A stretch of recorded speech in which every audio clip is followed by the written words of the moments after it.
ভুলে গেছেন কথা। এই 7টা যুবক পরামর্শ করে কি করা যায় বলো। যুবকগুলি বলে ক্লান্ত হয়ে গেলাম, একটু বিশ্রাম নিয়ে আনি। বিশ্রাম নিল, একটা গুহার মুখের মধ্যে বিশ্রাম নিল। 7টা যুবক পরামর্শ করে বিশ্রাম নেয়, কি করা যায় বলো। আল্লাহ আল্লাহ ছাড়া আমগর কোনো এখন বন্ধু নাই, আল্লাহ ছাড়া আমগর কোনো সাহায্যকারী নাই। সুবহানাল্লাহ কোন। বলেন তো যে এই যুবকগুলিকে আল্লাহরে কোনোদিন দেখছে নাকি? আল্লাহরে কোনোদিন দেখে নাই। আল্লাহকে না দেখে তারা ঈমান আনছে। কেমন ঈমান? রাষ্ট্রের সব বেঈমান, মাত্র 7 জন ঈমানদার। ঈমান আনার কারণে যুবকগুলি নিজের পরিবার পরিজন হারাইলো, টাকা পয়সা হারাইলো, সম্পদ হারাইলো, বাড়িঘর হারাইলো, রাষ্ট্র হারাইলো। কথা বলেন ঠিক কিনা? সব কিছু হারায়া এবার বৈরাগ্য জীবন অনুসরণ করা শুরু করলো। এবার আল্লাহর কাছে দোয়া করে, রব্বুল আলামিন, আল্লাহ তুমি আমগরে একটু রহমত দান করো। এই যুবকরা কি বলছে আল্লাহ এত পছন্দ করছি। আল্লাহ তার কথাগুলিকে, যুবকদের কথাগুলিকে কোরআনের আয়াতে পরিণত করেছে। জোরে কন্যা সুবহানাল্লাহ। আল্লাহ পাক রব্বুল আলামিন ডাক দিয়া বলেন, ইযা আওয়াল ফিতিয়াতু ইলাল কাহফি ফাকালু রব্বুনা রব্বুস সামাওয়াতি ওয়াল আরদ। إذ أوى الفتية إلى الكهف فقالوا ربنا آتنا من لدنك رحمة وهيئ لنا من أمرنا رشدا। আল্লাহ পাক রব্বুল আলামিন বললেন, হে যুবকের দল, তোমরা আমি আল্লাহর কাছে সাহায্য। তাহলে আমরা এখানে যারা আছি, পর্দার ভিতরে পর্দার বাহিরে যে সমস্ত মা বোন আমাদের কথা শুনছেন, তাদেরকে সহ বলছি, আমাদের সকলের ঈমান আছে না নাই? একটু আস্তে কর, আস্তে কর, আর একটু আস্তে কর। গুনাহ হইতে পারে। ঈমানের কথা জোরে বললে যদি আবার শয়তান রাগ হয়ে যায়, কারণ শয়তানরে নারাজ করতে তো আমরা রাজি না। কি বলেন? তাহলে বলেন আমাদের ঈমান আছে না নাই? এটা যদি কেউ আসতে বলে বা এই ব্যাপারে যদি কারো দুর্বলতা থাকে, মনে করবেন তার ঈমানে গর্বিল আছে। কথা বলেন ঠিক না বে ঠিক? আপনার যে ঈমান আছে এটা সিংহের মতো গর্জন দিয়ে বলতে হবে। কথা বলেন ঠিক কিনা? তাহলে বলেন আমাদের ঈমান আছে না নাই? আলহামদুলিল্লাহ বলেন। আমার সাথে সকলে বলেন সুবহানাল্লাহ, আলহামদুলিল্লাহ, আল্লাহু আকবার। আরো জোরে সুরে বলেন আল্লাহু আকবার। 1 নাম্বার হলো আমাদের ঈমান আছে। 1 নাম্বার কি? আমাদের ঈমান, আমরা এক আল্লাহতে বিশ্বাসী। কথা বলেন ঠিক কিনা? আমরা আল্লাহর সাথে কাউকে শরীক করি না। জোরে বলেন ঠিক না বে ঠিক? আমরা এক আল্লাহর কুদরতি পায়ে সেজদা দেই। আমরা আখিরাতকে বিশ্বাস করি, জান্নাত আছে বিশ্বাস করি, জাহান্নাম আছে বিশ্বাস করি। আওয়াজ দিয়া বলেন ঠিক কিনা? ভালো মন্দ ফয়সালা কার পক্ষ থেকে? এটার নামেই তবে ঈমান। তাহলে সন্দেহ কিসের? তাহলে বুঝা গেল আমাদের ঈমান আছে না নাই? জোরে বলেন ঈমান আছে না নাই? 1 নাম্বার আমাদের ঈমান আছে। ঈমান থাকতে হবে কেন? আল্লাহ বলেন ঈমান আনার পরে তোমাদের যে গাইডলাইন, জীবন বিধান, ইসলাম নামক ধর্মের ভিতরে তোমাকে আমি আল্লাহ তোমাকে প্রবেশ করিয়ে দিলাম। সুবহানাল্লাহ। ইসলামটাকে আমি তোমাকে ধর্ম হিসাবে নির্বাচন করে দিলাম। আল্লাহ বলেন সূরাতু আলী ইমরানে আল্লাহ পাক বলছেন, ইন্নাদ দীনা ইনদাল্লাহিল ইসলাম। আল্লাহ পাক বলেন, ও দুনিয়ার ঈমানদাররা শুনো, আমি আল্লাহ তোমাদের জন্য যেই ধর্মটাকে নির্বাচন করেছি সেই ধর্মের নাম হলো ইসলাম। সুবহানাল্লাহ বললেন। আর ইসলাম ধর্ম ব্যতি রেখে আপনি যে কোনো ধর্ম পালন করেন না কেন, কোনো ধর্মই আল্লাহর কাছে গ্রহণযোগ্য না। একমাত্র, কেবলমাত্র, শুধুমাত্র, মনে রাখতে হবে কিন্তু, একমাত্র, কেবলমাত্র, শুধুমাত্র ইসলাম ধর্ম ব্যতি রেখে অন্য কোন ধর্মের ভ্যালু আল্লাহর কাছে নাই। ভালো করে মনে রাখবেন। তাহলে বোঝা গেল আমরাই সফল, কারণ আমরা ইসলাম ধর্ম পালন করি। কথা বলেন ঠিক কিনা? নামাজ যে পড়ি আমরা, এটা কোন ধর্মের অনুসারী হিসাবে পড়ি? জোরে বলেন না কেন? ইসলাম ধর্মের 5টা স্তম্ভ আছে, খুঁটি আছে না নাই? 1 নম্বরে ইমানের পরেই নামাজ। কথা বলেন ঠিক কিনা? 2 নম্বর হলো রোজা, 3 নম্বর হজ, 4 নম্বর যাকাত। ইমান আনার পরে এই 4টা কাজ ইসলামে আছে না নাই? এগুলি হলো ইসলামের খুঁটি। আল্লাহ পাক রব্বুল আলামিন সূরাত আলী ইমরানের আরেক আয়াতের মধ্যে ডাক দিয়া বলেন, পারা নম্বর 3 হিফজুল কোরআন পৃষ্ঠা নম্বর 20, আল্লাহ পাক রব্বুল আলামিন কি বলেন? ওয়ামান ইয়াবতাগি গায়রাল ইসলামি দীনান ফালান ইউকবালা মিনহু ওয়া হুয়া ফিল আখিরাতি মিনাল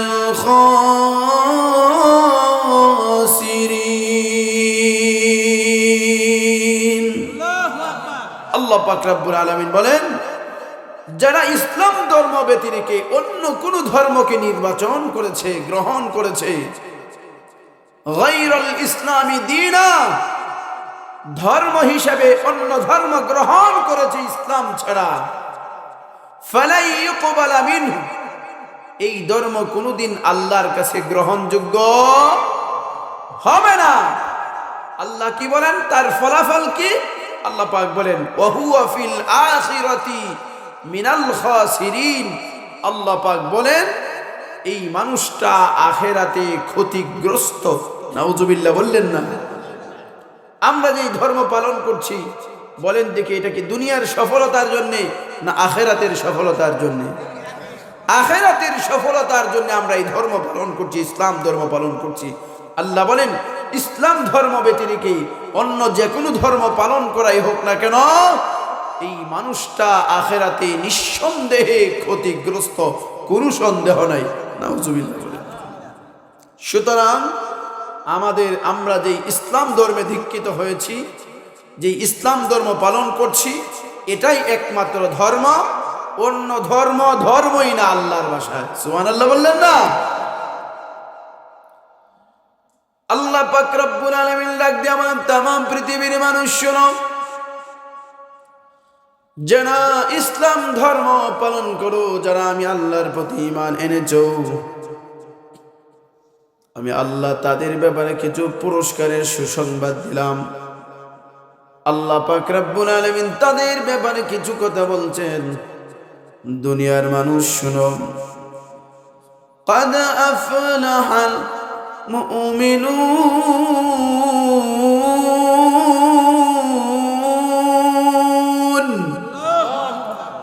আল্লাহ পাক রব্বুল আলামিন ডাক দিয়া বলেন, যারা দুনিয়াতে ঈমান এনেছে, যারা ঈমানদার, যাদের সিনার ভিতরে ঈমান আছে, আল্লাহ বলেন তারা সফল কাম হবে। বিষয়টা এমন না, আমি আল্লাহ ঘোষণা করে দিলাম তারা সফল কাম হয়ে গেছে। জোরে জোরে বলেন সুবহানাল্লাহ। তারা নিঃসন্দেহে সফল কাম হয়ে গেছে। দুনিয়ার কোন মানুষের বাণী না, এই কথাটা দুনিয়ার কোন মানুষের বাণী না, দুনিয়ার কোন মানুষের উক্তি না।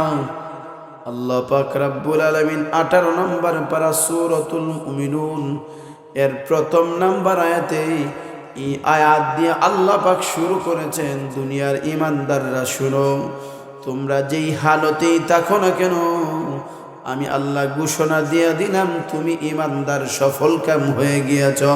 জোরে জোরে কন্যা সুবহানাল্লাহ। ঈমানদার কারা? আল্লাহ পাক রব্বুল আলামিন বলেন, আল্লাযীনা ইউমিনুনা বিল গায়ব।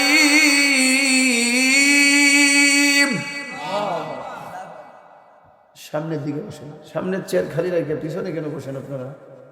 সামনে বসেন, এদিক দিয়ে সামনে বসেন, তাহলে ভালো লাগবে। হ্যাঁ, ওলামায়ে কেরাম, ভাই ভাই আপনিও সামনে আসেন, চেয়ার নিয়ে আসেন, সামনে, সমস্যা নাই, আসেন। আমরাই তো সবাই, কি কোন ঠিক না?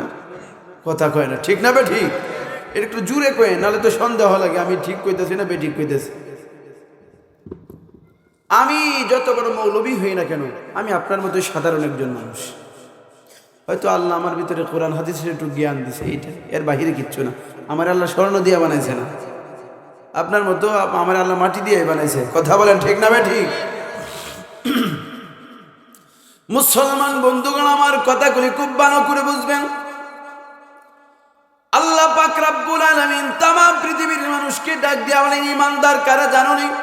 সূরাতুল বাকারার ২য় নম্বর আয়াতের মধ্যে ডাক দিয়া বলেন, আল্লাযীনা ইউমিনুনা বিল গায়বি ওয়া ইউকিমুনাস সালাতা ওয়া মিম্মা রাযাকনাহুম ইউনফিকুন। আল্লাহ পাক রব্বুল আলামিন ডাক দিয়া বলেন, দুনিয়ার মানুষ শুনো, যারা আমি আল্লাহ বলেন দেখি আল্লাহকে দেখা যায়? আর একটু আস্তে বলেন, আল্লাহকে দেখা যায়?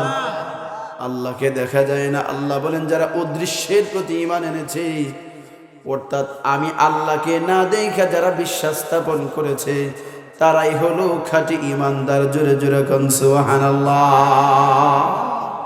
তারাই হলো খাঁটি ঈমানদার, যারা আল্লাহকে না দেখা বিশ্বাস স্থাপন করেছে। বলেন, আমরা কি জন্মের পরে আল্লাহকে দেখছি? কেউ দেখছেন? থাকলে হাত উঠান। আল্লাহকে কোনোদিন দেখি নাই। দুনিয়ার জমিনে এই চর্ম চক্ষু দিয়া দেখা যাবে না। কথা বলেন ঠিক কিনা? ঈমান নিয়ে যদি কবরে যাই, যে আল্লাহর প্রতি ঈমান আনলাম, বিশ্বাস স্থাপন করলাম, সে আল্লাহকে জীবনে কোনোদিন দেখে নাই, না দেখেই বিশ্বাস স্থাপন করেছি। আমরা বলেছি আশহাদু আল্লা ইলাহা ইল্লাল্লাহ ওয়া আন্না মুহাম্মাদার রাসূলুল্লাহ। কথা বলেন ঠিক কিনা? সকলেই বলি সাল্লাল্লাহু আলাইহি ওয়াসাল্লাম। আল্লাহকে না দেখে বিশ্বাস স্থাপন করেছি। ১ নম্বর, জীবনভর আল্লাহ পাক কোরআনে কারিমে বলেছেন, তোমরা রমজান মাসের রোজা রাখো, পিছনের গুনাহ মাফ হয়ে যাবে। সুবহানাল্লাহ। আল্লাহর পয়গম্বর বলেন, পিছনের গুনাহ মাফ হয়ে যাবে যদি তোমরা রমজান মাসের রোজা রাখো। আল্লাহকে না দেখা বিশ্বাস করে আমরা রমজান মাসের রোজা রাখতেছি। কথা বলেন না কেন? আল্লাহকে কোনোদিন দেখে নাই, বিশ্বাস স্থাপন করেছে। বারবার যাদের সামর্থ্য আছে অনেকবার বাইতুল্লাহ জিয়ারতে যাই। কথা বলেন ঠিক কিনা? বাইতুল্লাহ জিয়ারতে যাই, যা বলি লাব্বাইক আল্লাহুম্মা লাব্বাইক লাব্বাইক লা শারীকা লাক লাব্বাইক ইল্লাল হামদা লিল্লাহ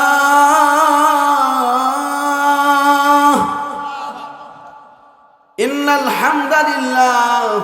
এ কথা বলে বলে আল্লাহ পাকের সামনে হাজিরা দেই। বলেন দেখি, আল্লাহকে দেখা যায় নাকি? আর একটু যায় না। জীবনভর আল্লাহকে দেখতে পেলাম না, কিন্তু প্রতিদিন দৈনিক 5 ওয়াক্ত নামাজের সময় আল্লাহর ক্ষুদ্রতে পায়ে সাজদা দেই। বলেন দেখি, আল্লাহর পা দেখা যায় নাকি? আর একটু আস্তে কোন দেখা যায়? ও দুনিয়ার ঈমানদার, আল্লাহকে দেখা যায় না, কিন্তু আল্লাহর কুদরত সারা দুনিয়ায় আছে না নাই? আল্লাহ পাক রব্বুল আলামিন ডাক দিয়া বলেন, দুনিয়ার মানুষ শোনো, আমি আল্লাহকে না দেখে তোমরা বিশ্বাস স্থাপন করলে, সারাটা জীবন ভর আমি আল্লাহকে না দেখে আমার কুদরতি পায়ে সেজদা দিলে, নামাজ আদায় করলে, বাইতুল্লাহ জিয়ারত করলে, রমজান মাসের রোজাগুলি রাখলে, আরো কত আমল করলে, হারাম সামনে আসার পরেও হারাম ভক্ষণ করলে না, হালাল রুজি দিয়া কষ্ট করে জীবন যাপন করলে। কথা বল না কেন? কারণ আপনার দিলের ভিতরে আছে, দুনিয়ার কেউ দেখে না, কিন্তু একজন দেখেন। তিনি কে? আল্লাহ দেখেন। এই চিন্তা ভাবনা মাথায় নিয়ে হারাম ভক্ষণ করি নাই। যারা বেবিচার করার সুযোগ ছিল, আল্লাহর ভয়ে জেনা বেবিচারে লিপ্ত হই নাই। আল্লাহ বলেন, এই যে কোরবানিটা তোরা করলি, আমি আল্লাহ পাক রব্বুল আলামিন এই যে 2টা গুণাবলীর উপরে আমি আল্লাহ যে পুরস্কারের কথা বললাম, জান্নাত দিব, তোরা তো জান্নাত কোনোদিন দেখোস নাই। ওয়ালা খাতারা আলা কলবি বাশার, আমি আল্লাহ তোদের জন্য এবং জান্নাতগুলি সুন্দর করে রেডি করে রেখে দিয়েছি।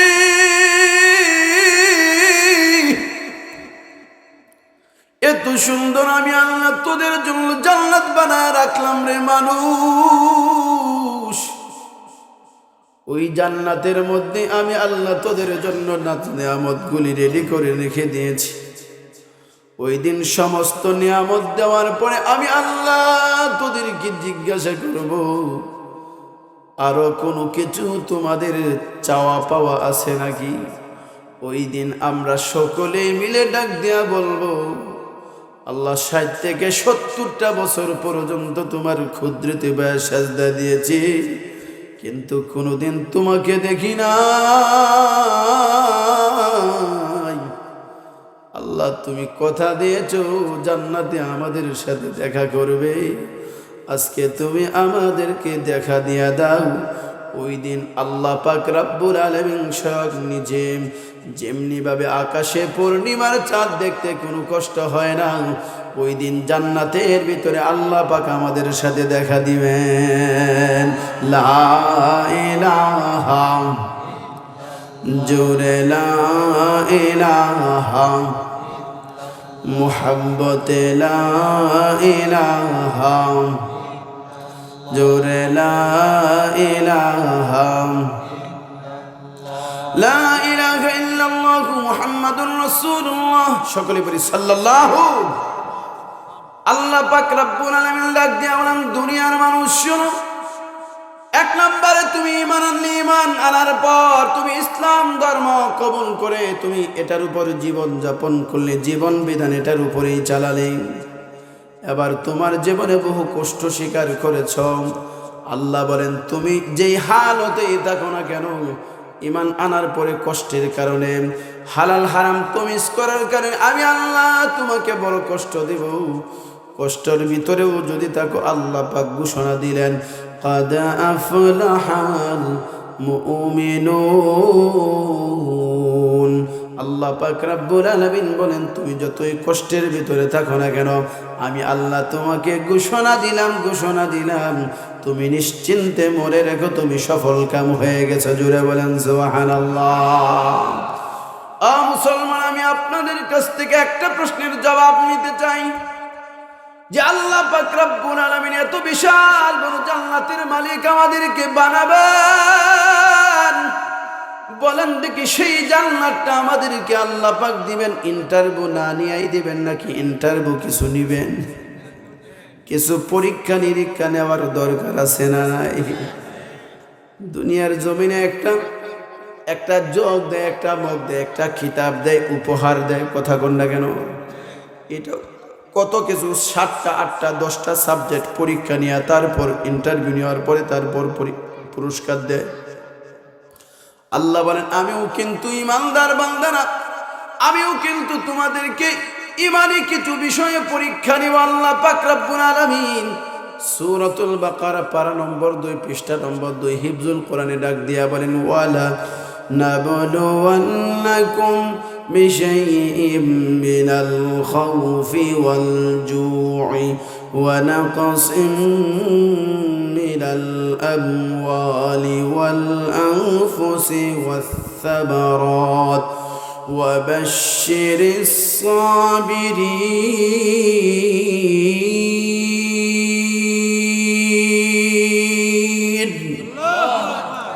আল্লাহ পাক রব্বুল আলামিন ডাক দিয়া বলেন, দুনিয়ার মানুষ শুনো, দুনিয়াতে যেমন বান্দা বান্দীদের পরীক্ষা হয়, দুনিয়ার জমিনে যেমন অনেক বিষয়ে পরীক্ষা হয়, আমি আল্লাহ তোমার ঈমানটা পাকাপোক্ত কিনা, তুমি কি ঈমানদার নাকি তুমি ঈমানদার কিনা, তুমি মুমিন কিনা মুনাফিক, আমি আল্লাহ তোমাকে এটা একটু যাচাই বাছাই করব।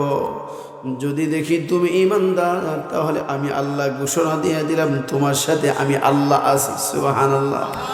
আর যদি তুমি মুনাফিক হও, আল্লাহ বলেন আমি তোমার সাথে তো নাই, আমি আল্লাহ তোমাকে এমন একটা জাহান্নাম দিব, যে জাহান্নাম সবচেয়ে নিকৃষ্টতম জাহান্নাম। জোরে কন্যা নাউজুবিল্লাহ। ইন্নাল মুনাফিকিনা ফিদ الدرك الأسفل من النار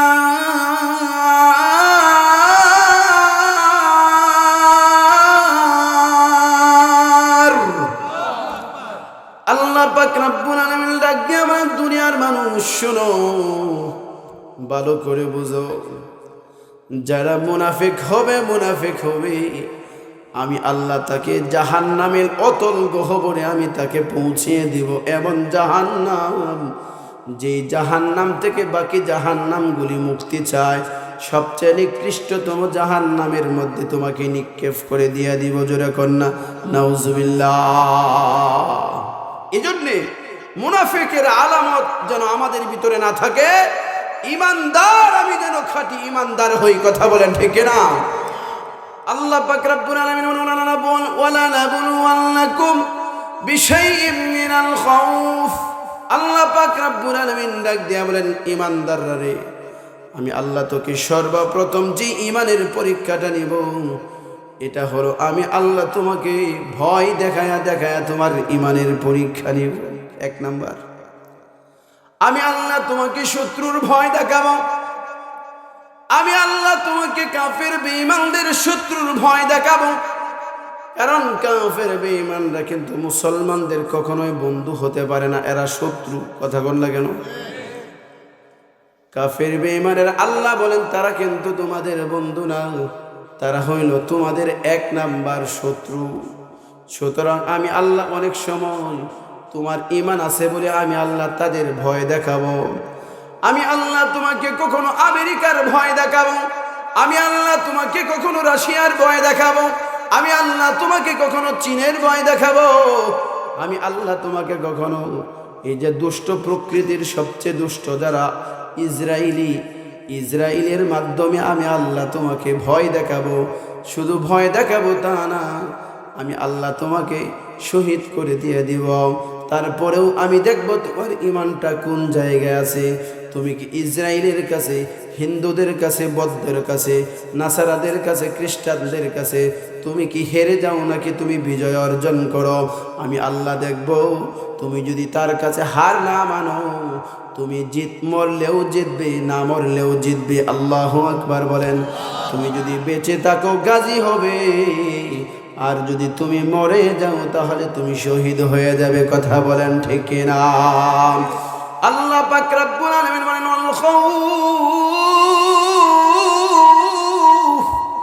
আল্লাহ বলেন আমি আল্লাহ তোমাকে মসৃণ ভয় দেখাবো। আমি আল্লাহ দেখতে চাই। মনে করো না আমি আল্লাহ দেখি নাই যে এত মুসলমান মারতেছে সারা দুনিয়ায়। মনে করো না আগের আল্লাহ নাই, বিষয়টা কিন্তু এমন না। আল্লাহ সব দেখতেছেন, কথা বল না কেন? আল্লাহ সব দেখেন। এই মুসলমানদের রক্তের উপরে আল্লাহ মুসলমানদের বিজয় দান করবেন, কথা বলেন ঠিক না? আল্লাহ পাক ঈমানের পরীক্ষা নিচ্ছেন। আল্লাহ পাক রব্বুল আলামিন কখনো কখনো আমাকে আপনাকে না খাওয়ায়া উপবাস রাইখা ঈমানের পরীক্ষা নেব। এই যে দেখেন মায়ানমারের মুসলমান আমগো দেশের মধ্যে থাকে, আছে না নাই? 1 লাখ 2 লাখ না, প্রায় 12-14 লাখ মুসলমান এরা আমগো দেশে লজিং থাকে। মা বাবার বিটা মাটি ছেড়ে দিয়া দেশান্তর হইয়া আমগো দেশে আইছে, কথা কর না কেন? মনে করেন এরা কি অন্য কোনো কারণে আসছে? বিষয়টা এমন না। একটা মাত্র অপরাধ, তারা ঈমানদার, কথা বলেন ঠিক কিনা? এখানে আসার আগেও তারা জানতো না আমাকে দেশান্তর হতে হবে। 1 তলা 2 তলা 3 তলা 5 তলা 10 তলা বিল্ডিং এর মালিক। 1 সপ্তাহ পরে দেখা যায় কলা পাতা বিছায়া তার শোয়ার ব্যবস্থা হয়, কথা কর না কেন? আল্লাহ কয় আমি একে তো ভয় দেখাই দিতে এত না খাওয়া এত ঈমানের পরীক্ষা করি, দেখে তো ওই বেঈমানের কাছে মাথা নত করস কিনা। আল্লাহ কয় তুই যদি মাথা নত না করস, আমি আল্লাহ ঘোষণা দিয়া দিলাম ইন্নাল্লাহা মা'আস সাবিরিন, আল্লাহ বলেন আমি আল্লাহ তুই সবরকারীর সাথে আমি আল্লাহ নিজে তোর বন্ধু হয়ে গেলাম। সবর করবেন তো আল্লাহ বলেন আমি বন্ধু বানিয়ে দিলাম। মুসলমান বন্ধুগণ আমার ইমানটা কেমন হওয়া দরকার ভালো করে বুঝেন। আমি আপনি তো অদ্যবধি পর্যন্ত মায়ের পেটের ভিতরে অবস্থান করছি। আসলে আমাদের ইমানের পরীক্ষা এখনো শুরুই হয় নাই। কথা বলেন না কেন? আমরা তো এখনো মায়ের পেটের ভিতরে ঘুমাইতেছি, আমাদের কোনো টেনশন নাই। অদ্যবধি পর্যন্ত সমাজের একটা মানুষও বলে নাই হাই তুই আজকে ফজরের নামাজ পড়তে গেলে কেন? বলছে কেউ কোনোদিন? হাই তুই মুসলমান কেন? হাই তোর কে বলছে আজান দিতে? মাইকদার আজান দেওয়া যাবে না, এই কথা কিন্তু আমাদের জন্মের পরে অদ্যবধি পর্যন্ত আমাদেরকে কেউ বলে নাই। কথা বলে ঠিক না? তার মানে বোঝা যায় এখনো মায়ের পেটের ভিতরে আছে। কথা কর না কেন? কত ইমানদার এমন আছে বাবাও কাফের মাও কাফের, শুধুমাত্র ইমান আনার কারণে তাকে জবাই করে হত্যা করা হয়েছে। কথা বলেন ঠিক না? তাকে বাড়িঘর ছেড়ে দিতে হয়েছে। মিরপুর 1 নম্বরের ঘটনা, কয়েক বছর আগে, প্রায় 2 বছর বা 2.5 বছর আগের ঘটনা। একজন যুবক ইমান আনার কারণে, মাও হিন্দু বাবাও হিন্দু, ইমান আনছে, তাকে এমন পিটাইছে দরজা বন্ধ করে, একেবারে শরীরের এমন কোনো জায়গা ছিল না যে জায়গায় ক্ষত বিক্ষতের দাগ ছিল না। তারপরেও সে জবান দিয়া বলে আমি জীবন ছেড়ে দিতে পারি, কল্লা দিয়ে দিতে পারি, কিন্তু আমি ইমান দিব না। বুঝতেন? আমরাও বুঝতাম যদি ওই পর্যায়ের মা বাবা থাকতো আমাদের। এজন্য আমাদের কাছে ইমানের দাম নাই, এজন্য আমাদের কাছে ইমানের মূল্য কম। কিন্তু যারা কষ্ট করে ইমান গ্রহণ করছে, যারা মদিনা মক্কা ছেড়ে মদিনায় নবীজির সাথে হিজরত করছে, তারা জানে ইমানের কত দাম। মায়ানমার থেকে যারা হিজরত করে বাংলার জমিনে আইছে, বছরকে বছর থাকতেছে, তারা জানে ইমানের কত দাম। আজকে ফিলিস্তিনের মুসলমান জানে ইমানের কত দাম। কথা বলেন ঠিক না? কত শিশু এমন আছে, আমরা তো 1 মাস বাচ্চা যদি খাবার না খায় মাথা নষ্ট হয়ে যায়, হাসপাতালে 7 দিন ভর্তি থাকি, খাবার খায় না কেন? শরীরের ত্বকটা নষ্ট হয়ে যেতে, এই জন্য আরেকটা ডাবল ডাক্তার দেখায়। কথা বল না কেন? কিন্তু ফিলিস্তিনের মুসলমান আমগর চাইতে কম সুন্দর না বেশি সুন্দর? হে দোস্ত, চোখের সামনে মায়ের সামনে সন্তান হত্যা করা হচ্ছে, সন্তানের সামনে মাকে উপযুক্ত বোনকে দর্শন করা হচ্ছে, কোনো কিছু বলার নাই, প্রতিবাদ করতে পারে না। প্রতিবাদ করতে দেরি হয়, সাথে সাথে তাকে ক্রস ফায়ার করে হত্যা করতে দেরি হয় না, বোমা মেরে উড়িয়ে দিতে দেরি হয় না। কথা বলেন ঠিক না? তারা জানে ইমানের কত দাম। আল্লাহ পাক এমনিতেই কিন্তু জান্নাত দিবেন না, আল্লাহ পাক কিছু পরীক্ষা করার পর তারপর আমাদেরকে জান্নাত দিবেন। কথা বলেন ঠিক না? ইসলাম পূর্ব যুগে একদল মানুষ ছিল, যে মানুষদের কথা আল্লাহ পাক কোরআনে কারীমের মধ্যে উল্লেখ করেছেন। আমি আপনাদের সামনে যে সূরা থেকে একটা আয়াত তেলাওয়াত করেছি, 107 নম্বর আয়াত তেলাওয়াত করছি। এই সূরার নাম হলো সূরাতুল কাহফ। ওই আসহাবে কাহফ, ইসলাম পূর্ব যুগে আল্লাহ পাক রব্বুল আলামিন বলেন নাহনু নাকুসসু আলাইকা নাবাহুম বিল হক। আল্লাহ বলেন, ও আমার প্রিয় হাবিব, আজকে আপনার কাছে আমি একটা ঘটনা বর্ণনা করব। এটা মিথ্যা ঘটনা না সত্য ঘটনা? সুবহানাল্লাহ কোন? আল্লাহ যেই ঘটনা বর্ণনা করবেন বলেন দিকে এটা সত্য না মিথ্যা? আর একটু আসতে কোন, 2.5 জনে কয় 3.5 জন বাকি থাকে। জোরে বলেন আল্লাহর কথা সত্য না মিথ্যা? আওয়াজ দিয়া বলেন। আল্লাহ পাক রব্বুল আলামিন বলেন, আমার হাবিব আমি একটা সত্য ঘটনা বর্ণনা করি। ইসলাম পূর্ব যুগে একজন জালিম বাদশা ছিল। ওই জালিম বাদশা সবাইকে অর্ডার করত, সবাই মূর্তি পূজা করতে হবে। কন্যা নাউজুবিল্লাহ। সবাইকে মূর্তি পূজা করা লাগবে। আর কি করতে হবে? কয় মাঝে মধ্যে আমাকেও সম্মান দিতে হবে, মাথা নত করতে হবে আমার কাছে।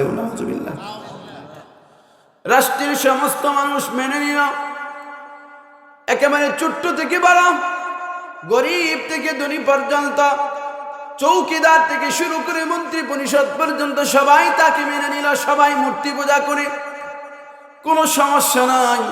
জালিম বাদশা সে সুন্দরভাবে রাষ্ট্র চালাইতেছে। বলেন দেখি, দুনিয়ার জমিনে আল্লাহ পাক একটা মানুষ হলেও ইমানদার রাখবেন? কথা বলেন ঠিক কিনা? একবারে দুনিয়ার সমস্ত মানুষকে বেঈমান বানাইতো না। যেই দিন আল্লাহ সবাইকে বেঈমান বানাবে, এই দিন আর দুনিয়া থাকবে না, সব ধ্বংস হয়ে যাবে। কথা বলেন ঠিক কিনা?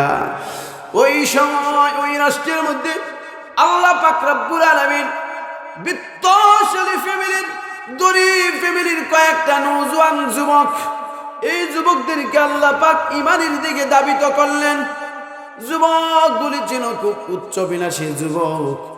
যুবকগুলি কানের মধ্যে দুল পরত, হাতের মধ্যে বালা পরত, আবার স্বর্ণখচিত পোশাক পরিধান করত। বলেন দেখি, তারা কি সাধারণ কোন ফ্যামিলির যুবক নাকি? আপনি যদি স্বর্ণ দিয়ে একটা পোশাক বানান, তাহলে এই পোশাকটা কয় টাকা লাগবে? 100-150 টাকা মনে হয়। হ্যাঁ, স্বর্ণখচিত পোশাক পরিধান করত। কিতাবের মধ্যে লিখছে তারা একটু ছিল ফাংফুং, বুং বাং করতো। তারা কি করতো? আমগো দেশে অনেক ফুলাফান আছে 12, 14, 15 বছর বয়সের। কথা কোন আছে না নাই? মোটর সাইকেল দেখবেন একটা কিনবো 5.5 লাখ টাকা দেয়া, R15। কথা কোন ঠিক কিনা? দেখবেন এটা মনে হইতেছে ফেটের মধ্যে গুড়া কিরমি হয়েছে।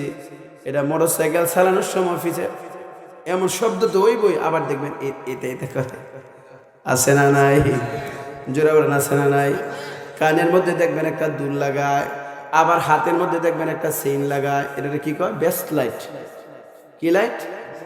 বেস্ট লাইট লাগায়। কথা কোন এমন ডিস্কো মার্কা যুবক আছে না নাই? হাফ লেডিস মার্কা যুবক আপনাদের এলাকায় হয়তো বা নাই, কিন্তু আমগো কিশোরগঞ্জে কিন্তু আছে হাফ লেডিস। দেখতে দেখা যায় অর্ধেকটা পুরুষ অর্ধেকটা নারী, এমন বোঝা যায়।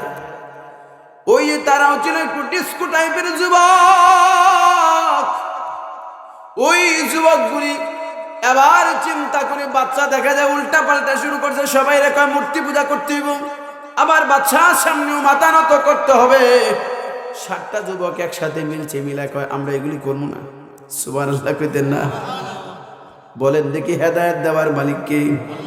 আর একটু আস্তে আস্তে কোন, হেদায়েত দেওয়ার মালিক কে? আল্লাহ পাক তাদেরকে ঈমান দিয়া দিলেন। ঈমানটা কেমন দিলেন?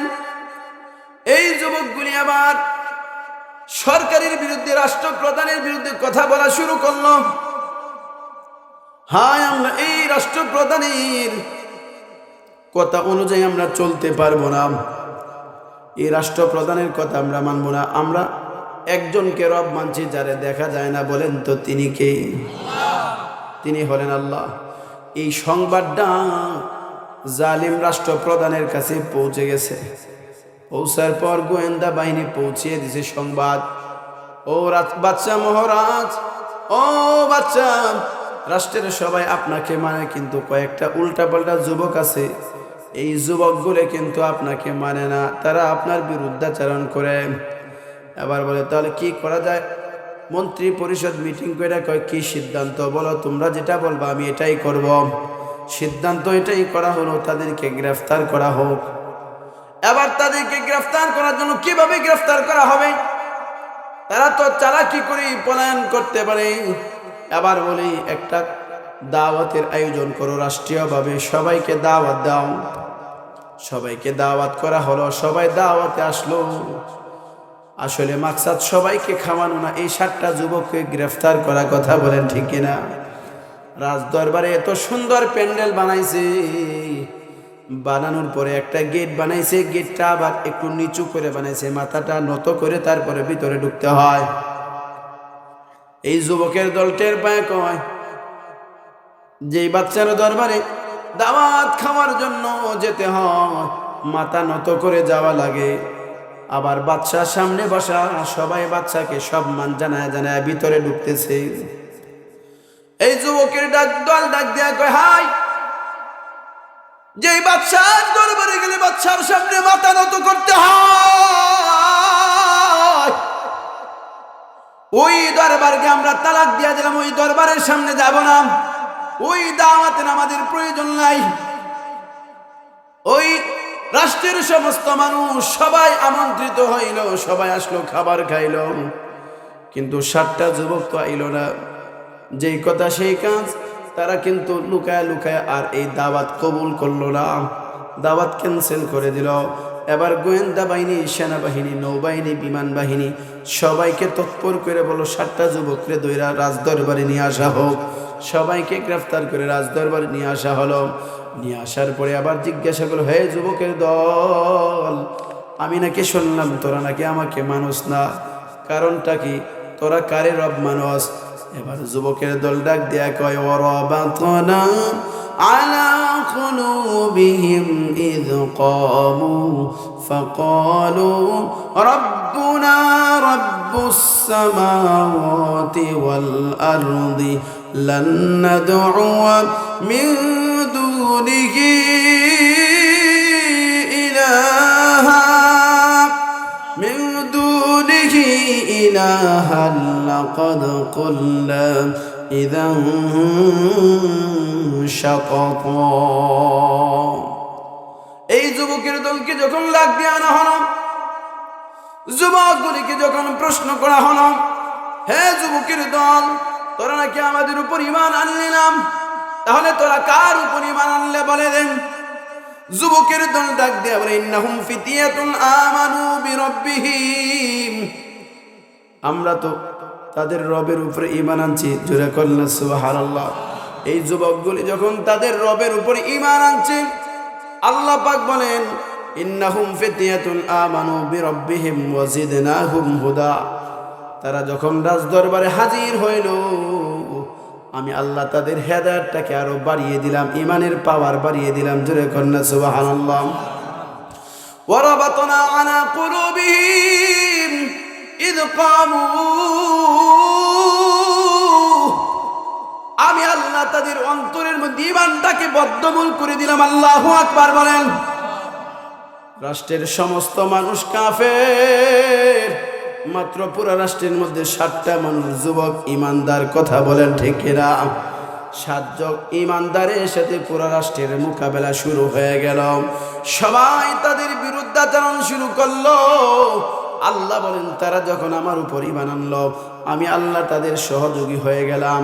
আমি আল্লাহ তাদের ঈমানটাকে আরো বাড়িয়ে দিলাম, তাদের অন্তরের মধ্যে ঈমানকে আমি আল্লাহ বদ্ধমূল করে দিলাম। ইয কামু ফাকালু, তারা যখন দাঁড়ালো, দাঁড়ানোর পরে বলল, তোমরা কাকে রব মানো? এবার যুবকের দল ডাক দিয়ে কয়, রব্বুস সামাওয়াতি ওয়াল আরদি, আসমান এবং জমিনের রব যিনি, তিনিই হলেন আমাদের রব। তিনি কে? তিনি হলেন আল্লাহ। বাদশার মাথা গরম হয়ে গেছে। হে যুবকের দল, শুন, আমার পাওয়ার ছিল, ক্ষমতা ছিল এই মুহূর্তে তোদেরকে চিরতরে শেষ করে দেওয়ার জন্য। আমার এই পাওয়ার আমার হাতে ছিল, কিন্তু তোরা যুবক হওয়ার কারণে আমি তোদেরকে হত্যা করলাম না, ছেড়ে দিলাম। 1 সপ্তাহ সময় দিলাম। 1 সপ্তাহের ভিতরে যদি ঠিক না হস, তাহলে কিন্তু 1 সপ্তাহ পরে তোদের মৃত্যুদণ্ড দেওয়া হবে। জোরে কন্যা নাউজুবিল্লাহ। 1 সপ্তাহ পরে মৃত্যুদণ্ড। যুবকের দল ঘুরে বেরিয়ে চলে গেলাম। আবার যুবকের দল পরামর্শ করে, ভাই বন্ধু, কি করা যায়? এখন আর বাড়িতে যাওয়া যাবে না, বাড়িতে গেলে আবার আমাদেরকে গ্রেফতার করা হবে। কথা বলেন ঠিক কিনা? এই যে 3-4 দিন আগে বা 1 সপ্তাহ আগে একজন ইমানদার নওজোয়ান যুবক আলেমকে ওই যে ফ্যাসিস্টের আমলে আপনার গ্রেফতার করা হয়েছিল, তাকে আপনার গ্রেফতারি জামিন করানোর পরে আদালতের সামনে থেকে তাকে আবার পুনরায় গ্রেফতার দেখানো হয়েছে। বলেন দেখি, শুধুমাত্র জালিম ওই জামানায় ছিল না, এই জামানাও আছে না নাই? মুসলমান ভালো করে বুঝবেন, নিঃসন্দেহে এই সন্তানটা, এই আলেমটা নির্দোষ। রাষ্ট্রের মধ্যে যখন বেইনসাফি শুরু হয়, আল্লাহ পাক রব্বুল আলামিন বেইনসাফির কারণে আল্লাহ পাক রব্বুল আলামিন সমাজের মধ্যে, ব্যক্তি জীবনে, পারিবারিক জীবনে, সামাজিক জীবনে আল্লাহ অশান্তি সৃষ্টি করে দেয়। কথা কোন দেখে না? অশান্তি সৃষ্টি করে। রাষ্ট্রের মধ্যে যখন বেইনসাফি হয়, তখন রাষ্ট্রের মধ্যে আপনার ভূমিকম্প তৈরি হয়। কথা বলেন ঠিক কিনা? উমরের জামানায় খলিফাতুল মুসলিমিন উমর, খলিফাতুল মুসলিমিন উমর রাদিয়াল্লাহু তাআলা আনহু যখন অর্ধ পৃথিবীর বাদশা ছিলেন, অর্ধ পৃথিবীর বাদশা থাকাকালীন একবার জমিনের মধ্যে ভূমিকম্প শুরু হয়ে গেল। এবার খলিফা উমর জমিনের মধ্যে পা দিয়ে একটা আসার মাল, আমার দিকে খেয়াল করেন, আমার দিকে গুরুত্বপূর্ণ কথা ছুটে যাচ্ছে, একটা শুনবেন আরেকটা শুনতেন না, পরে কইবেন হুজুর কি ওয়াজ করলো, খালি আম করে গালিগালাজ করে তো হয়ে গেল। ভালো করে শুনেন কথা। খলিফা উমর অর্ধ পৃথিবীর বাদশা, যিনি ছাটাইয়ের গড়ির ভিতরে তাইকা অর্ধ পৃথিবীর রাজত্ব চালাইছে, দূর বহুদূর থেকে আসছে ইসলামের খেলাফতের একজন আমির সাহেবকে দেখার জন্য। অর্ধ পৃথিবীর বাচ্চারে দেখতে আইছে। আয়সা দেখে খেজুর পাতার ছাউনির ভিতরে, খেজুর পাতার বিছানার মধ্যে শুয়ে রয়েছে, মাথায় একটা ইটে শুয়ে রয়েছে। সুবহানাল্লাহ কইতেন না? এবার যখন বলল তোমাদের খলিফাকে একটু দেখতে চাই, একটু ডাক দাও, একটু দেখতে চাই, সাক্ষাৎ করতে চাই, কোথায় সাক্ষাৎ করব? এবার তিনি যখন দাঁড়াইলেন, ঘুম থেকে বেরিয়ে আসলেন, চাদরটা যখন গায়ে দেওয়া ছিল, শরীরের একটু জায়গা খালি ছিল, এবার তাকায় দেখে অর্ধ পৃথিবীর বাদশার পিঠের মধ্যে খেজুরের ছাটাইয়ের দাগ দেখা যায়। জোরে কন্যা সুবহানাল্লাহ। অর্ধ পৃথিবীর বাদশা ছিলেন হযরত উমর। অর্ধ পৃথিবীর বাদশা হওয়ার পরে ওই সময় একবার ভূমিকম্প শুরু হলো। ভূমিকম্প কিন্তু নতুন রূপ না, পুরাতন রূপ। কথা কোন ঠিক না? ভূমিকম্প যখন শুরু হলো, খলিফাতুল মুসলিমিন উমর এবার পা দিয়া জমিনের মধ্যে একটা আঘাত করলেন, পা দিয়া আঘাত করছে। এই জমিন, কি ব্যাপার, তুমি কাঁপতেছো কেন? সুবহানাল্লাহ কইতেন না? তিনি তো এমন বাদশা ছিলেন, জমিনও যার কথা শুনতো। সুবহানাল্লাহ কইেন না? এবার হযরত উমর ডাক দেয়া কয়, জমিন তুমি নড়াচড়া করলি কেন? আমি উমর, আমার জানা মতে আমি কোনো এই জমিনের মধ্যে কারো উপর বেইনসাফি করি নাই। আল্লাহু আকবার বললেন না? আমার জানা মতে এই জমিনের মধ্যে কোনো বেইনসাফি করি নাই, যে তুই জমিন ভূমিকম্প শুরু হয়ে যাবে, সাবধান, জমিন স্বাভাবিক হয়ে যা। হযরত ওমর বলতে দেরি হয়েছে, জমিন স্বাভাবিক হইতে দেরি হয় না, স্বাভাবিক হইতে দেরি হয় নাই। এবার রাষ্ট্রপ্রধান, যেই জামানায় সবচেয়ে বেশি বেইনসাফি হবে, ওই জামানায় সবচেয়ে বেশি ভূমিকম্প হবে। এজন্য বুঝবেন, যদি বেশি বেশি ভূমিকম্প হয়, বেশি বেশি অনাবৃষ্টি হয়, বুঝবেন জমিনের মধ্যে বেইনসাফি শুরু হয়েছে। আর আমগোর একটা স্বভাব আছে, আমরা একটা ভালো গুণ আছে। বালা গুণটা কি জানেননি? আমরা কোনো কিছু হওয়ার হইতে না হইতে সরকার প্রধানকে দোষারোপ করি। কথা কন না কেন? হ্যাঁ, অথচ আমরা 2 টাকা দিয়ে একটা বিড়ি কিনি, বিড়ি ছিলেন না, সিগারেট কেনে 5 টাকা দেয়া। যদি সম্ভব হয় 5টা টাকা মায়ের দিতে পারে, তাইলে মনে হয় যে আমি তো আজকে স্বাধীন করে ফেলছি রাষ্ট্র। কথা কন না কেন? আমার আপনার জনগণের ভিতরে যদি এই মেজাজ থাকে, তাহলে রাষ্ট্রপ্রধানের কাছে কোন মেজাজ থাকবে? কথা কোন ঠিকেরা? সরকার বাহাদুরের গালি দেওয়ার আগে নিজেকে আগে গালি দিবেন। কত মানুষের টাকা মায়ের খায় নাই। আর মিয়া, একটা চার দাম 10 টাকা, 8 টাকা। চার দাম কয় টাকা? 8 টাকা। আপনি দিছেন 10 টাকা, 2 টাকা বাংতি নাই, পরে দিবনে যাও। এই 2 টাকা যে রাখলো, এটা জায়েজ হইল? কথা কয় না? হ্যাঁ, আমি সাধারণত ট্রেনের টিকিট কাটি, শাহজাহানপুর তো রেলের কাছেই, কমলাপুরের সাথেই। ট্রেনের টিকিট কাটি কয় টাকা জানেন? 45 টাকা দিয়ে। মাঝে মাঝে ঢাকার ভিতরে, সিটির ভিতরে 45 টাকা টিকিট। 45 টাকা দিয়ে টিকিট কাটার পরে আমি 50 টাকা দিই, 5 টাকা আর ফিরাই দেন। এই 5 টাকাই তাদের লাভ। কথা বলেন ঠিক না? বলেন, এই যে 5টা টাকা অতিরিক্ত নিল, এটা হালাল না হারাম? আওয়াজ আসতে কোন, হালাল না হারাম? হারাম। তাহলে বোঝা গেল, সরকার শুধুমাত্র আমাদের উপর বেইনসাফি করে না, আমরাও সরকারের উপর বেইনসাফি করে। কথা বলেন ঠিক না? কত মানুষ ট্রেন দিয়া সফর করি, টিকিট কাটি না, টিকিট লাগবে না, লুকায় টুকায় যদি যাইতে পারি তাইলেই হয়ে যায়।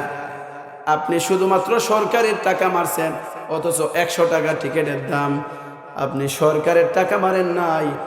একটা টাকা যদি আপনি অপচয় করেন, একটা টাকা যদি রাষ্ট্রের নষ্ট করেন, হাসরের কঠিন ময়দানে 16 কোটি মানুষের হক আপনি নষ্ট করেছেন।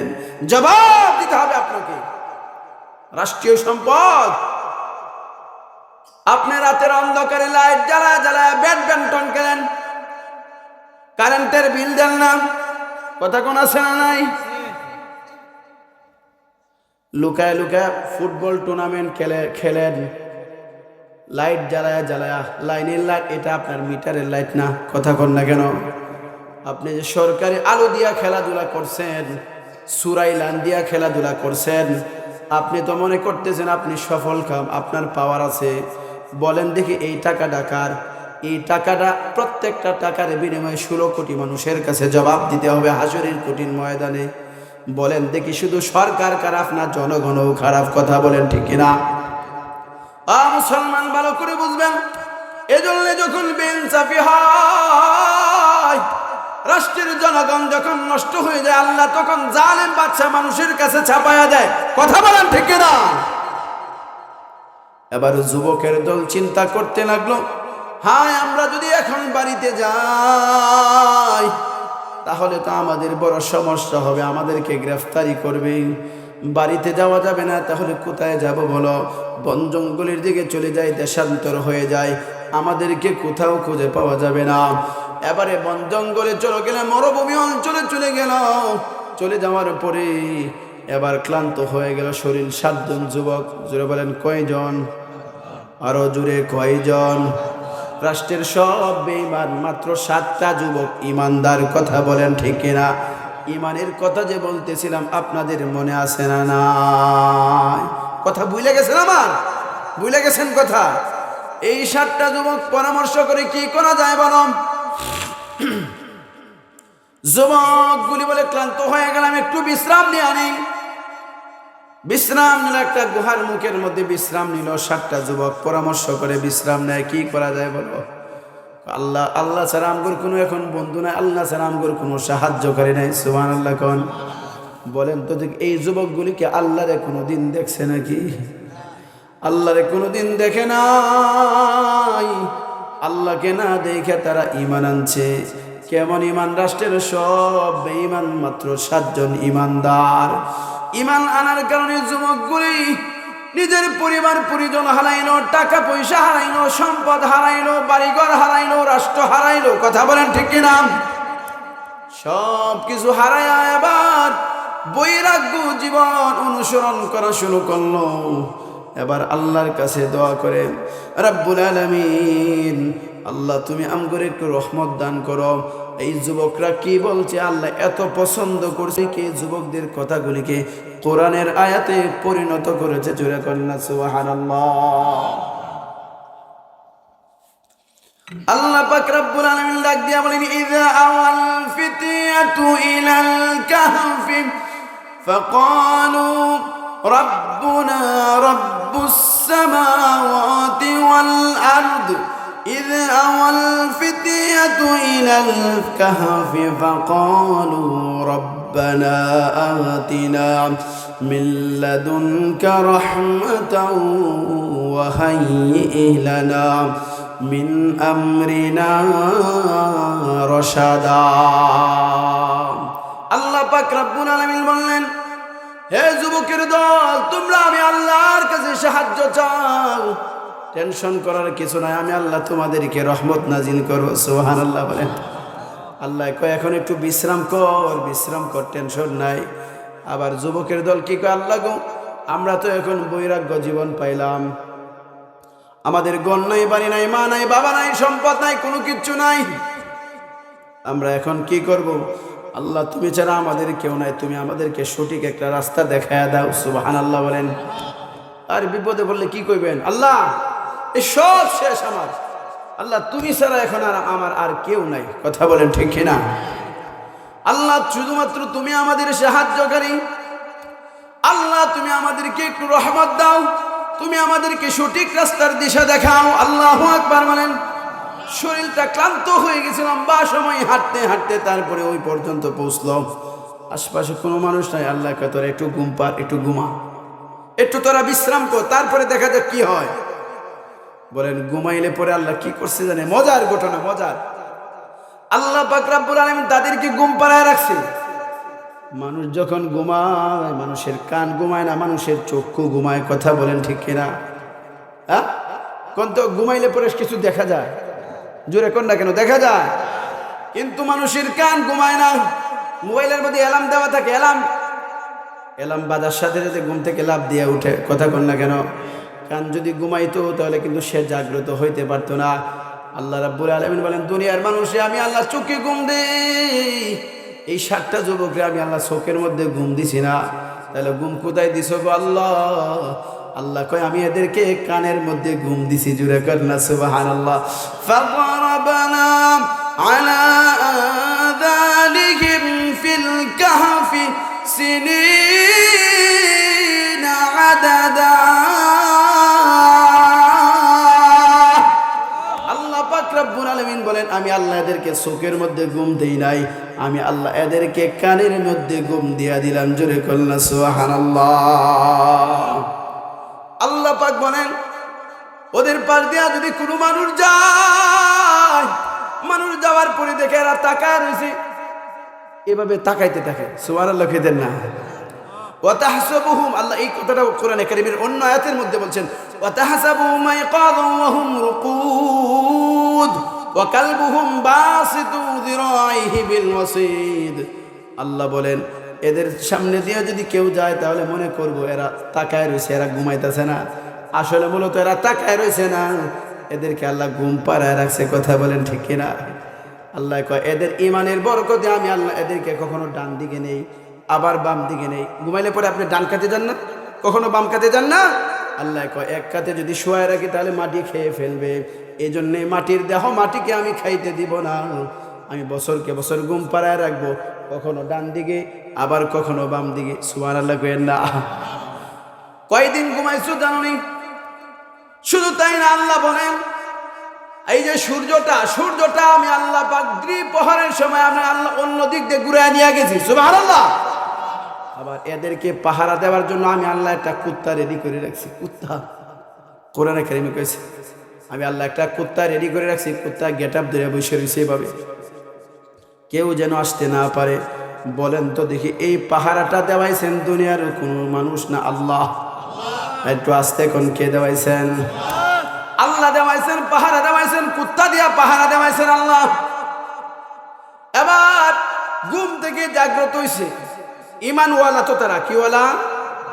দুনিয়ার কিচ্ছু নাই তাদের কাছে, কিন্তু একটা জিনিস আছে, এটার নাম কি?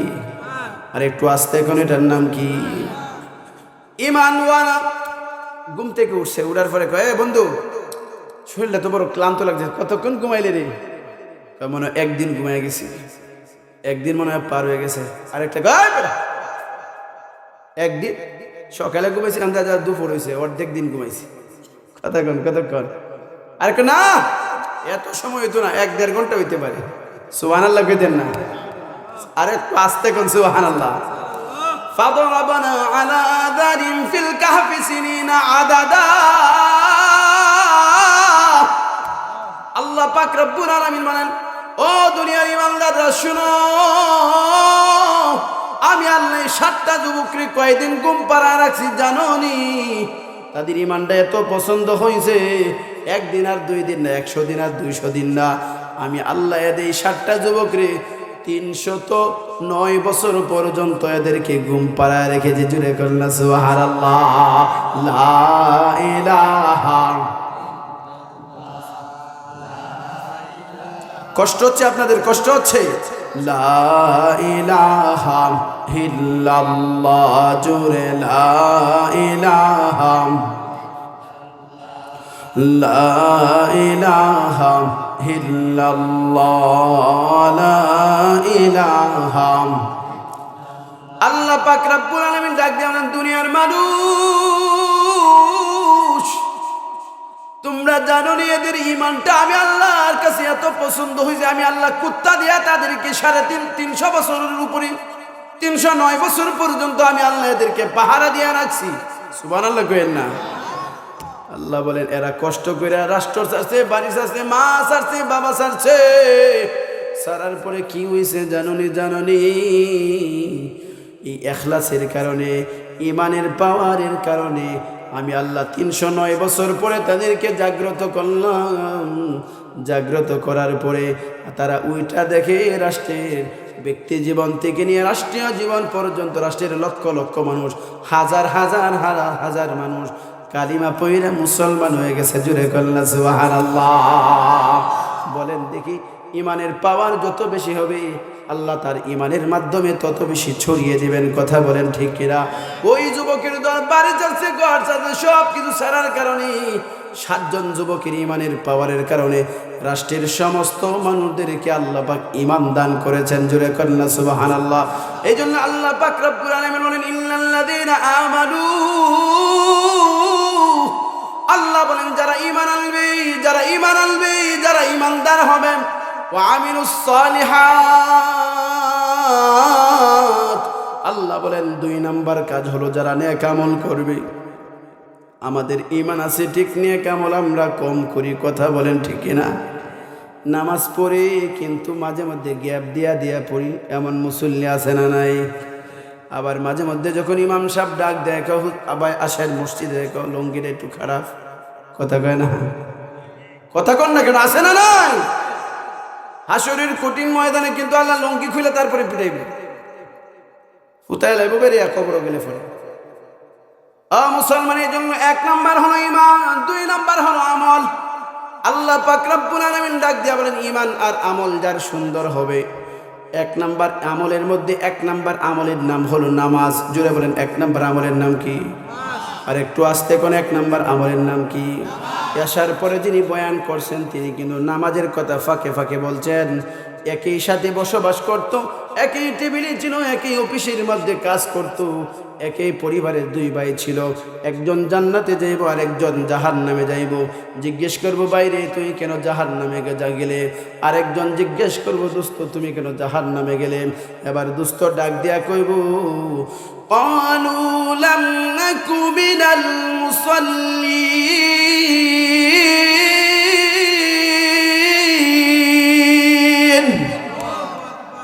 বন্ধু ডাক দিয়া কইব তুমি নামাজি ছিলে, আমি নামাজি ছিলাম না।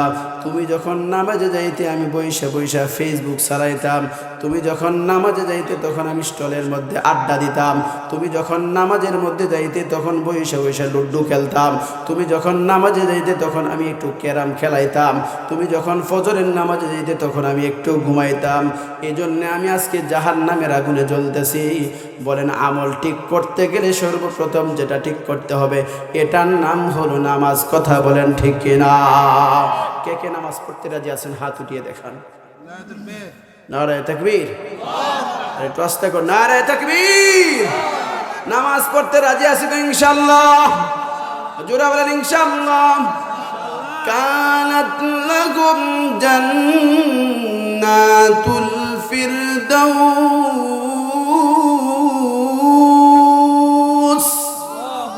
নুজুরা। আল্লাহ বলেন ঈমান ঠিক, আমল ঠিক, আমি আল্লাহ তোমাকে ওয়াদা দিয়া দিলাম, আমি আল্লাহ তোমাকে জান্নাতুল ফিরদাউসের মেহমান বানিয়ে দিলাম। এই জান্নাতে যাওয়ার দরকার আছে না নাই? সকলের দরকার আছে তো ইনশাআল্লাহ? আল্লাহ আমাদের তৌফিক দান করুন। আওয়াজ দিয়া বলেন আমিন। সূরাতুল মুমিনুন আল্লাহ কি বলছেন? 1 মিনিটে শেষ করে দিচ্ছি কথা। সূরাতুল মুমিনুন আল্লাহ পাক বলেন এই আয়াতের মধ্যে তো আমি আল্লাহ ঘোষণা করলাম জান্নাতুল ফিরদাউসের মেহমান বানাবো। সূরাতুল মুমিনুনের মধ্যে আল্লাহ বলেন দুনিয়ার ইমানদার শুনো, তোমার ঈমান ঠিক, আমল ঠিক, নামাজ ঠিক, চরিত্র ঠিক, কথাবার্তা ঠিক, চলন ঠিক, বলন ঠিক, লেনদেন ঠিক, সব কিছু যদি তোমার ঠিক থাকে আল্লাহ পাক রব্বুল আলামিন বলেন উলাইকা হুমুল ওয়ারিসুন।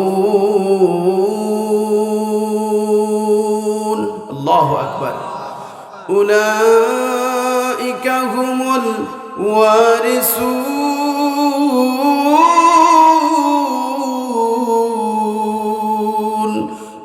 الذين يرثون الفردوس هم فيها خالدون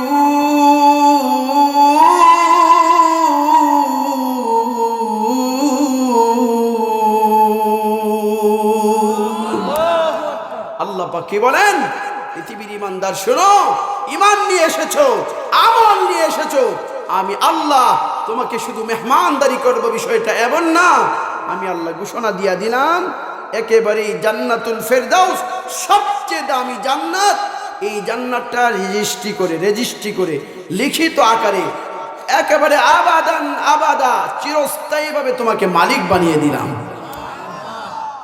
এজন্য আমরা জান্নাতে যাইতে রাজি আছি তো ইনশাআল্লাহ জোরে বলেন ইনশাআল্লাহ আল্লাহ আমাদের তৌফিক দান করুন আওয়াজ দিয়ে বলেন আমিন মোনাজাত হয়ে যাবে হুজুর চলে আসছেন মোনাজাত করে ফেলবো আমরা এর আগে যদি কেউ কারো কোনো দান সদাকা থাকে আপনারা বলতে পারেন ইনশাআল্লাহ